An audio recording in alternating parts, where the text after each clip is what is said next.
안녕하세요. 도무지 이해가 안 가는 게 하나 있어서 이렇게 사연을 보내봤어요.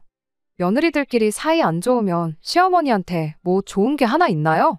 형제들끼리 우애도 좋은데 며느리들끼리 사이 좋으면 더 좋은 게 아닌가 싶은데 왜 저희 시어머니는 잘 지내는 동서지간 사이를 갈라놓으려고 하는지 모르겠네요.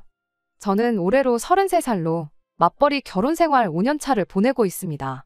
아이는 아직 없어요. 딱히 애 없이 살아야겠다 정하고 결혼해서 살고 있는 건 아닙니다. 그냥 언젠가 생기면 생기겠지 하고 마음 편히 갖고 살고 있었는데 어쩌다 보니 벌써 결혼 5년 차가 넘어가게 되었네요. 아이 안 가지려고 따로 노력한 것도 없고요.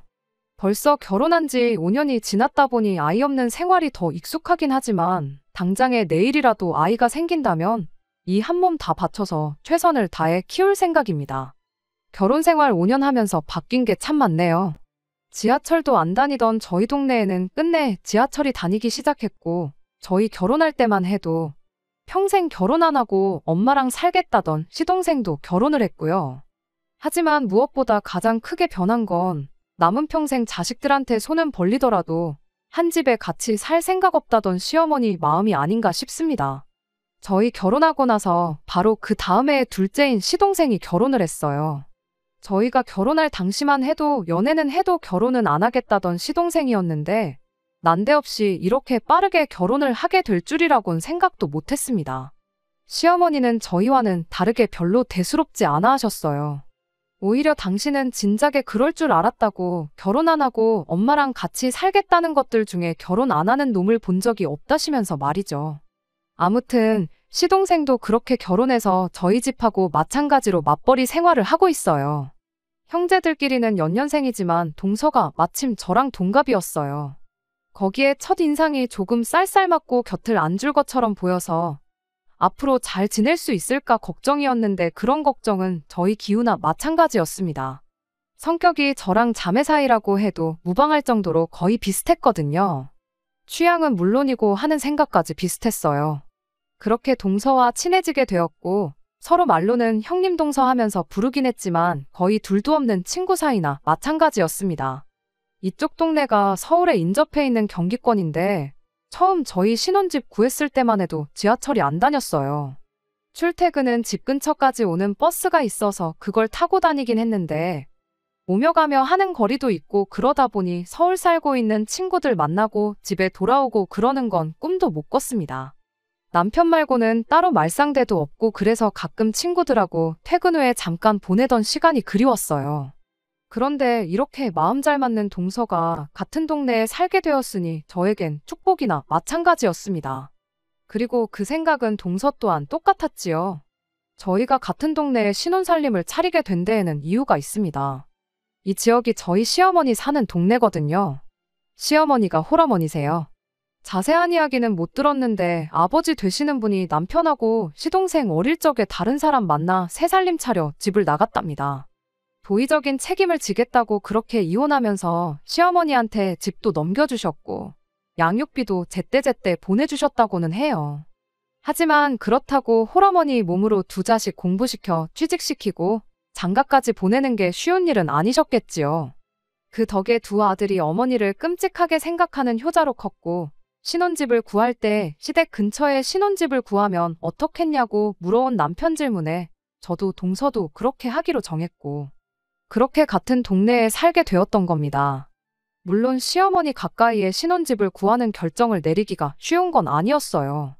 하지만 달리 말하면 가까이 산다는 건 적어도 시어머니와 합가해서 모시고 살 일은 없을 거다는 소리와 똑같다고 생각했어요. 그리고 저희가 경제적으로 넉넉한 형편으로 결혼한 건 아니었는데 당시 이 근처에 지하철역도 생긴다 하고 서울하고 인접한 신도시권이기도 해서 지하철역만 생기면 집값이 엄청 뜨겠구나 하는 기대도 있었지요. 그냥 개인적인 생각이지만 지하철이 다니면 그곳은 서울이나 마찬가지 아니겠냐 싶었거든요. 결국 3년 전에 지하철역이 생겼는데 제가 생각한 것보다 집값이 쥐똥만큼밖에 안 오른 건 계산착오긴 했지만요. 아무튼 동서 또한 시동생하고 결혼하는 데 있어서 적어도 한 동네 살면 모시고 살겠다고 할 일은 없겠구나 싶었답니다. 그 덕에 동선애랑 같은 동네에 살게 되었던 거지요. 천만 다행스럽게도 시어머니 또한 늙어서 자식한테 손은 벌릴지라도 한 집에 빌붙어서 살 생각은 없다고 이야기까지 하셨고요. 시동생 결혼할 때는 두 자식 다 장가 보낸 만큼 내 할 일은 다 끝났으니 이제는 내 인생 즐기고 살 거라고 하셨어요. 시어머니가 올해 60대 초반이시고 이미 오래전부터 만나고 계신 남자친구분도 따로 계시거든요. 말인즉슨 이제 뒷바라지 해줄 자식도 없으니 산이며 들이며 바다며 좋은 데 있으면 남자친구분하고 같이 놀러 다니고 그러면서 당신 인생 즐기고 살겠다는 소리셨어요. 시어머니한테 저희랑 동선애가 합쳐서 달에 50만 원씩 용돈을 드리기로 했는데 시어머니가 다른 건 모르겠고 그것만 끊기지 않게 해달라 하셨지요. 친정에도 비슷하게 보냈으니 솔직히 용돈 그만큼 챙겨드리는 거 맞벌이 하는데 못할 일도 아니었고 신경 쓰이지도 않았어요. 시어머니 집을 기준으로 저희 집은 15분 정도 걸리고 동선에는 저희 집하고 반대 방향으로 10분 거리에 있어요. 집이 가까운 만큼 이따금씩 남편 말고 다른 사람하고 수다 떨고 그러고 싶으면 동서랑 만나서 시간을 보내곤 했어요.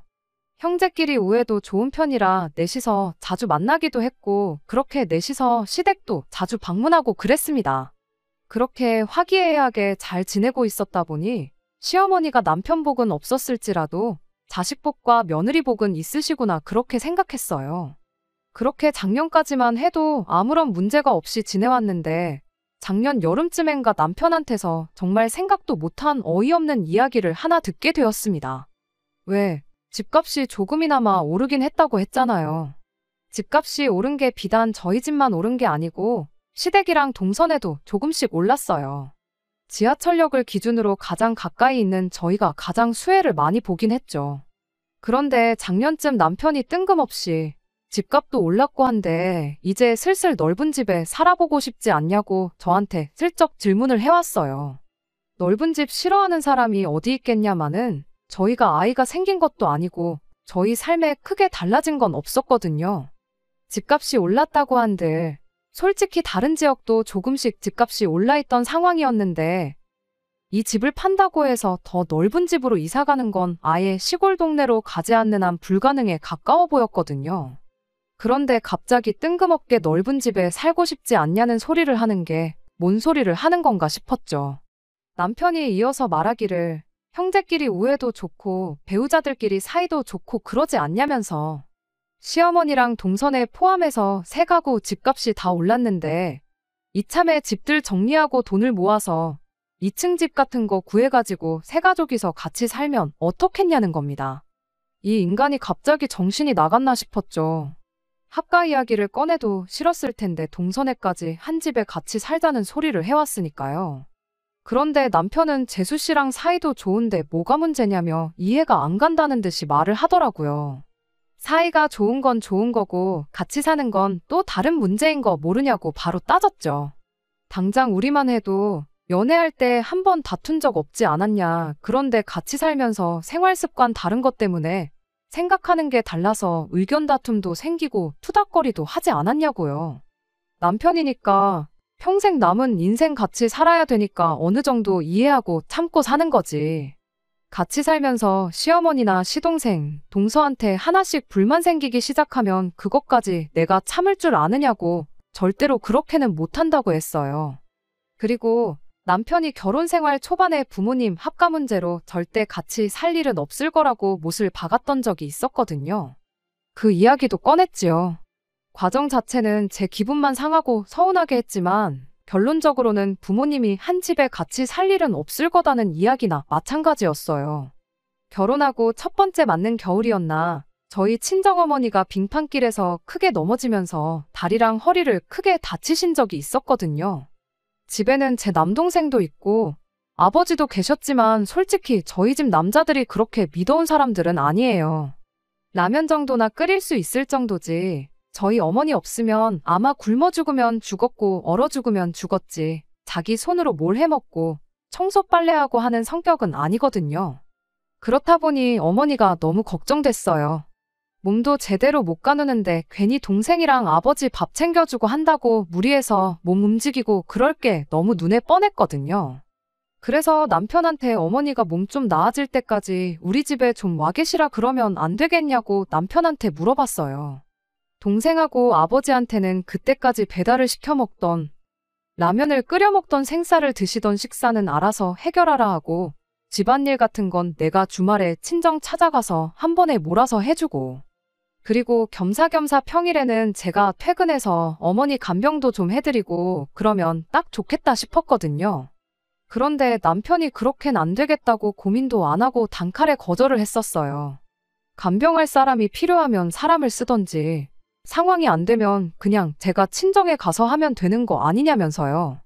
어머니가 집에 계시면 동생이랑 아버지 식사며 집안일이다 뭐다 신경 쓰실 게 많아서 괜히 아픈 몸 이끌고 억지로 하실까봐 그러는 거다 했더니 그런 건 그냥 못하게 하면 되는 거 아니냐고 하시지 말라고 했는데도 하시면 그건 장모님 복이고 장모님이 잘못하시는 거지 누굴 탓하겠냐며 끝까지 칼같이 굴더라니까요.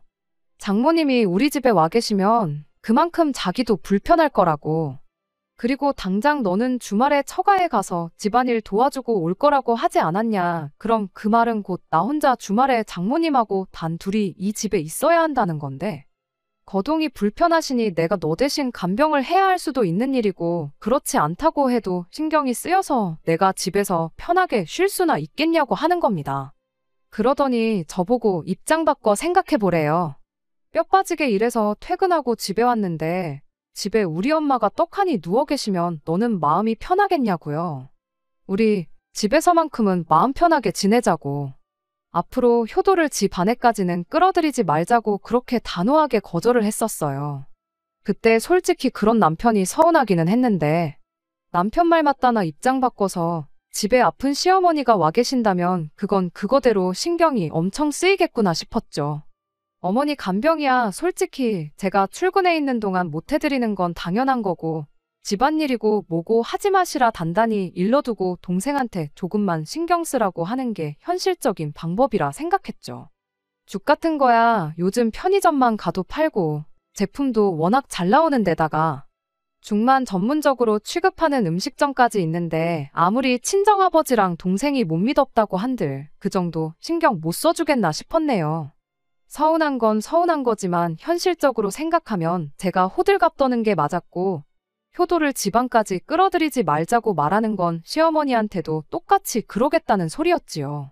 그래서 앞으로 평생 남편하고 살면서 시어머니 모시고 살 일은 없겠구나 또 한 번 그런 확신을 가졌었거든요. 그런데 이제 와서 갑자기 2층 집 구해서 동서네랑 시어머니 모시고 같이 살자고 하니 달리 말도 나오지 않고 그저 황당하기만 할 따름이었어요. 남편은 효도는 집안까지 끌고 들어오는 게 아니라고 했던 자기 말은 기억도 안 나는지 계속 딴소리를 하더라고요. 재수 씨랑 사이도 좋으면서 싫을 게 뭐가 있냐고 2층 집으로 구해서 공간 분리만 확실하게 해놓으면 따로 사는 거나 마찬가지라고 그냥 10분. 15분 걸리는 거리에 사는 시어머니랑 동생네가 같은 아파트 같은 동으로 이사 왔다고 생각하면 이해가 쉽지 않겠냐고 설명을 하는 겁니다. 남편한테 내가 어디 이해가 안 가서 그러는 거겠냐고 내가 미쳤다고 집까지 팔아가며 시어머니 모시고 동서네랑 살고 싶겠냐고 한마디 하고 말았습니다. 남편은 끝까지 재수 씨랑 그렇게 친하게 굴더니 왜 그러냐는 소리만 하길래 동서랑 내가 진짜 친해서 가까이 지내겠냐고 동네에 달리 말할 사람도 없고 그러니 어쩔 수 없이 같이 다니는 거지 하고 한마디 하고 말았어요. 사실은 동서랑 친한 게 맞았지만 그렇게 말 안 하면 남편이 끝까지 동서랑 친한 거 걸고 넘어지면서 뭐가 문제냐고 할까봐 그랬던 거예요. 아무튼 그 일이 있은 지 며칠 지나서 남편 모르게 따로 동서를 만났어요. 동서도 안 그래도 저랑 따로 만나려고 했다고 하길래 동서도 저한테 넋두리 털어놓을 일이 있었나 보구나 싶었습니다. 동서랑 만나서 형님 먼저 아우 먼저 하면서 서로 무슨 일 있는지 이야기를 해보라고 하고 있었는데 막상 이야기 나눠보니 누가 먼저 이야기 꺼낼 필요도 없는 상황이었어요. 어이없게도 동서 또한 시동생이 난데없이 집 팔아서 시어머니 모시고 세 가족이 한 집에서 같이 살자는 말을 꺼내와서 안 그래도 그것 때문에 대판 싸웠다는 이야기를 해왔으니까요. 그리고 이렇게 만나자고 했던 것도 저랑 똑같은 이유였습니다. 우리가 너무 친해 보여서 두 아들들이 한 집에 같이 살자고 하는 거 아니겠냐고. 그러니까 우리가 나름대로 겉으로는 사이가 나쁜 척을 해야 하지 않겠냐고요. 그래서 일부러 그때부터는 동서하고 암만 눈치 없는 두 남편들도 저게 사이가 좋은 건가 나쁜 건가 아리송할 정도로 기싸움을 하는 척을 했지요. 어차피 동서하고는 이미 이야기가 끝나 있던 상황이니 실제 두 사람 사이는 아무런 문제가 없었습니다. 그런데 이렇게 했더니 그건 그거대로 문제가 생기고 말았네요. 동서네랑 저희 집이 다른 점이 하나 있었는데 그건 자녀 계획이었어요.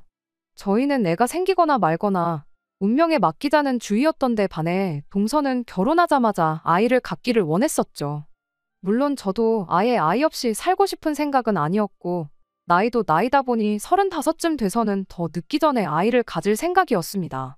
한약을 지어 먹는다거나 뭐 용하다는 분 찾아가서 날짜를 받아온다거나 하는 식으로 나름 노력을 할 생각도 있었고요. 아무튼 동선에는 결혼하자마자부터 아이를 갖기 위해 온갖 노력을 해왔는데 아무리 노력을 해도 아이가 안 생기는 경우였지요. 동서하고 조금 사이가 나쁜 척 연기하기로 했던 이후 얼마 지나지 않아 동서가 시험관까지 시도했는데 결과가 안 좋았어요.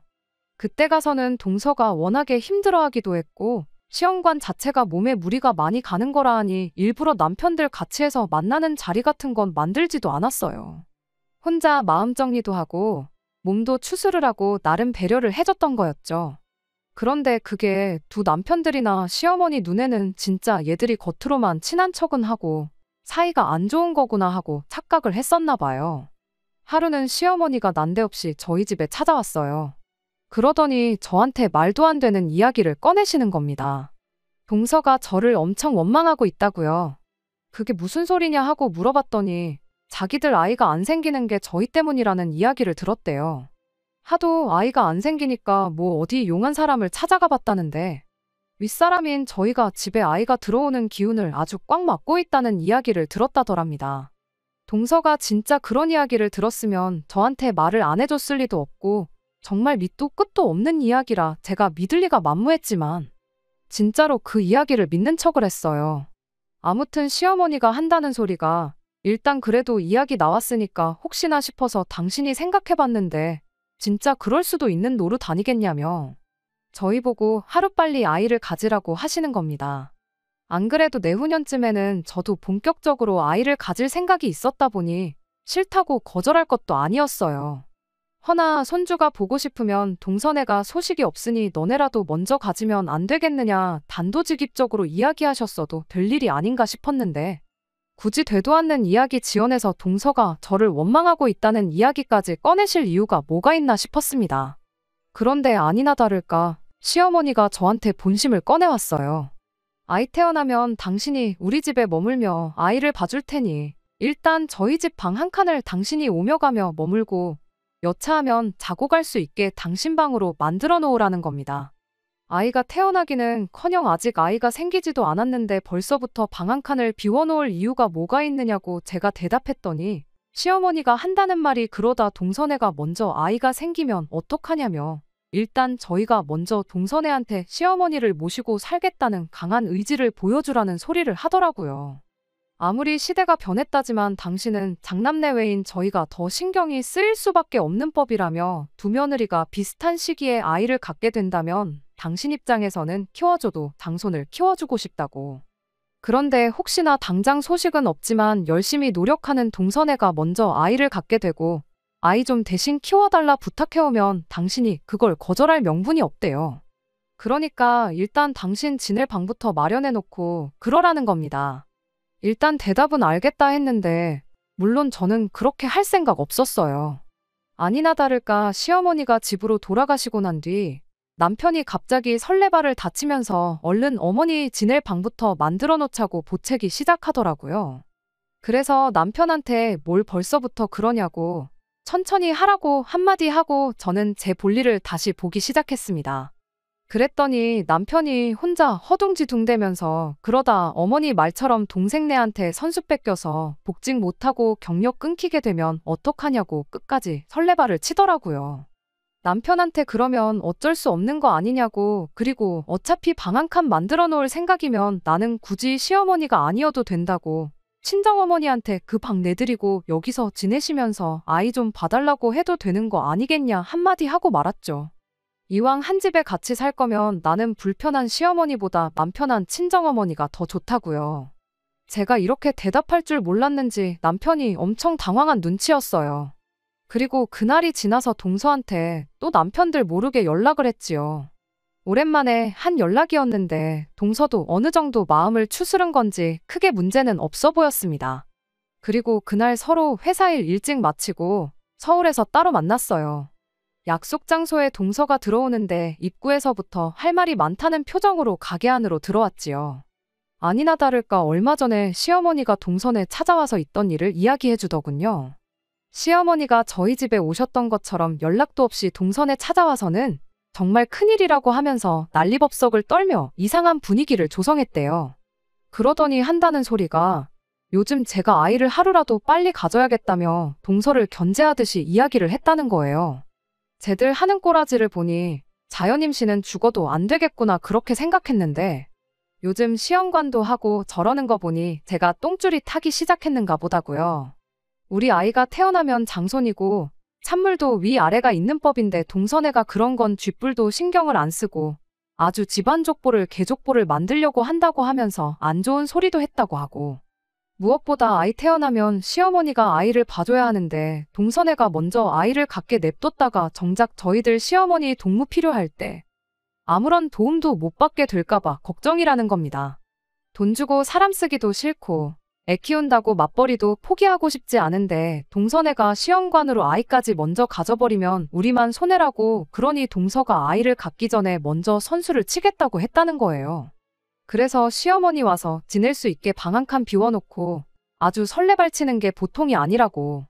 그런데 시어머니 딴에는 여태까지 애 없이 지내다가 당신 도움 못 받게 될까봐 그제서야 아이를 갖겠다고 드는 저보다 결혼하자마자부터 손주 보여주겠다고 노력한 동선애가 더 마음이 쓰이고 더 도와주고 싶고 그런다고 했답니다. 그래도 한편으론 저희 남편이 장남이다 보니 아무리 둘째네가 마음이 쓰인다고 해도 당신이 전부 당신 원하는 대로 할 수 있는 건 아니라고.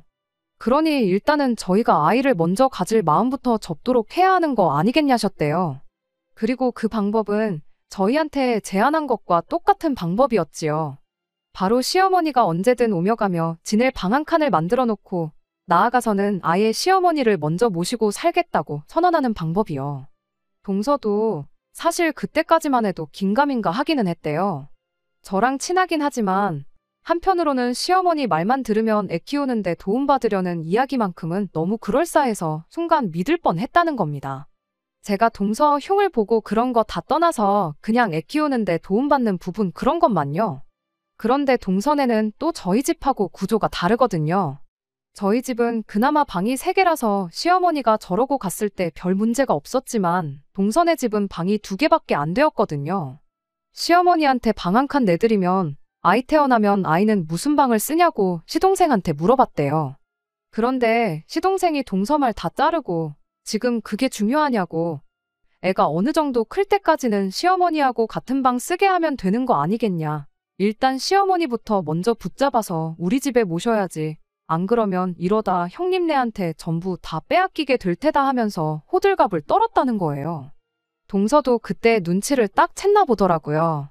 시어머니 모시고 살자는 소리가 하고 싶은데 마땅한 이유가 없으니 저희들 핑계. 아이 생기면 시어머니한테 받아야 할 도움 같은 거 다 계산하고 시어머니를 모시자고 자기 입으로 말하게 하려는 수작인 걸 말입니다. 이미 전년도에 남편이 2층 집 구해서 세 가족이 함께 살자는 말을 꺼냈다 보니 깊게 생각할 것도 없었어요. 저랑 동서 사이가 좋다는 핑계로 어떻게든 한 집에 같이 살아볼 요량이었는데 막상 까놓고 보니 둘이서 기싸움 엄청 하고 사이도 안 좋아 보여서 어떻게든 그걸 활용해서 두 아들 집 중에 아무데나 시어머니를 모시고 살게 할 생각이었던 겁니다. 사실상 두 남편들한테는 누가 어느 집에서 시어머니를 모시던 크게 상관이 없었던 거죠. 그런데 방법이 참 어이가 없잖아요. 모시고 살고 싶으면 두 며느리들 경쟁심을 유발시켜서 부추길 게 아니고 저희들은 어떻게 생각하는지 의견 먼저 물어보는 게 적절한 방법 아니겠나요? 그런데 세 가족이서 한 집에 같이 살자고 하질 않나? 이번엔 어느 집에서 먼저 모시기 전에 우리가 먼저 모셔야겠다 하질 않나? 저희들 의사는 하나도 묻지 않고 통보하듯 자기들끼리 결정해서 되도 않는 연극하면서 시어머니 모시게 하려는 그 정신머리가 너무 괘씸했습니다. 물론 시어머니가 아이를 봐주신다면 당연히 유리한 점이 많겠지만 동서도 저랑 생각하는 게 똑같았어요. 아이 봐주신다는 핑계로 언제까지 집에 머무르게 될지 아무도 모르는데 그렇게 오랫동안 모셔야 한다면 차라리 방 하나 비워놓고 각자 친정어머니 오며 가며 하게 만들어 놓는 게 며느리들 입장에서는 100번 나은 거 아니겠나요? 일단 동서하고 미리 이야기도 맞춰놓고 한 덕분에 서로 관계까지 소원해져 가며 억지로 시어머니를 모시는 일은 피한 것 같아요. 그래도 도무지 이해가 되지 않네요. 여지껏 한 집에 같이 살 생각 없다고 당신 인생 즐기고 살겠다는 시어머니가 갑자기 저렇게 합가를 하려고 하는지. 그리고 그 방법이 하필 다른 것도 아니고 며느리들 사이를 이간질해서 그러려는 건지 말이에요. 저희가 시어머니를 일부러 멀리한 것도 아니고 신혼집도 시댁 근처에 구하고 나름 자주 시댁 왕래하면서 남들 하는 거 이상은 했다고 생각하는데 며느리들 사이 이간질시켜서 시어머니가 얻을 수 있는 게 뭐 있는 것도 아니잖아요. 혹시 이런 시어머니 심리를 설명해 주실 분들 계시면 알려주세요. 이 상황이 너무 황당하고 당장 남편이나 시어머니한테 왜 이런 개수작을 부리시냐 따져묻고 싶지만 이유가 뭔지나 좀 알고 그러고 싶거든요. 안녕하세요. 얼마 전에 시어머니랑 동선의 세 가족이서 2층 집에 같이 살자고 하다못해 시어머니가 나서서 며느리 사이 이간질시켜 어떻게든 한 집에 합가하려고 한다는 사연을 보냈던 쓰니입니다. 여러분들이 보내주신 의견은 동서랑 같이 해서 잘 봤어요. 여러 가지 의견이 있었는데 시어머니가 저러셨던 게 알고 보니 정말 별것도 아닌 이유였습니다. 그냥 모르는 척 넘겨봐야 시어머니가 몇 번이고 계속 저랑 동서 이간질 시켜가며 계속해서 합가를 시도하실 것 같아서 이참에 한번 제대로 짚고 넘어가야겠다는 생각이 들었어요. 그래서 오랜만에 세 가족이 전부 모이는 자리를 만들었습니다.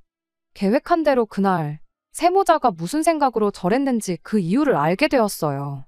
일부러 그날에는 동서랑 더 유난을 떨면서 사실 사이가 나쁜 게 아니고 좋다는 티를 더 냈지요. 세 사람 전부 앞불싸 싶은 표정을 짓고 있는 걸 보니 아무래도 저희가 사이가 나쁘구나 싶어서 경쟁 심리를 부추겼던 게 맞다는 확신이 들었습니다. 그리고 시어머니한테 이야기했어요. 저는 애 없이 살다 보니 아이 없이 사는 편이 나은 것 같아서 그냥 앞으로도 쭉 아이 없이 살아야겠다 말했고 동서는 그동안 들어서지도 않는 아이 갖겠다고 이것저것 시도해보다가 건강이 많이 상한 것 같아서 일단 마음 편히 갖고 당분간 아이 생각 없이 몸조리하는데 집중하겠다고 말했죠. 말인즉슨 당장 저나 동서나 급하게 시어머니 머물 공간까지 만들어가며 아이를 가질 생각 없다는 소리였지요. 그러니 시어머니도 괜히 누구 집에든 들어와서 같이 살 생각 안 하셔도 된다고 빙 돌려서 말하는 것과 다름없었어요. 더 이상 합가를 해야 할 명분이 사라졌으니 시어머니도 두 남편들도 조금 당황한 모습이었어요. 하지만 시어머니가 금세 눈치채신 것 같더라고요. 저희가 이미 일이 어떻게 돌아가는 상황인지 눈치챘고 합가할 생각 없다고 저희 의견을 이야기하는 것이라는 사실을요. 아니나 다를까 시어머니가 먼저 입을 열었어요. 두 자식들 취직시키고 장가까지 보낸 만큼 당신 할 일은 끝났다고 생각했고 그렇게 당신 인생 즐기면서 남자친구분이랑 좋은데 놀러 다니고 하면서 지내면 되겠구나 싶으셨답니다. 그런데 그 남자친구분이 재작년에 장가 보낸 자식네로 합가를 하게 되었대요. 그러면서 그분이 멀리 이사를 나가시게 되었고 그만큼 자주 못 만나게 되었답니다. 거기에 작년에는 그 집에 아이까지 태어나면서 남자친구분이 손주 봐야 된다고 밖에도 잘 안 나오게 되었고 그 덕에 시어머니는 거의 혼자서 지내는 거나 다름이 없었다네요. 그런데 그 집은 며느리가 나서서 남자친구분을 모시고 살겠다고 나섰다는데 우리 집은 뭐냐고. 나는 며느리가 하나가 아니라 둘이나 있는데 누구 하나 선뜻 나서서 모시고 살겠다는 사람도 없고 힘들게 아들 2명 키워서 제대로 효도도 못 받고 이게 다 뭐냐 싶으셨답니다. 그래서 재작년에 두 아들이 2층 집 이야기를 꺼내오면서 시어머니를 모시자고 했던 거였어요. 그런데 그 계획이 수포로 돌아가고 그러다 이번엔 작전을 바꿔서 저랑 동서 경쟁 심리를 부추겨서 합가를 하려던 계획을 세웠던 거죠. 그러던 중 시어머니한테 남자친구가 조언이랍시고 들은 게 애 키워준다고 하면 며느리들이 앞다퉈서 당신을 모시겠다고 할 거란 이야기를 해줬다는 겁니다.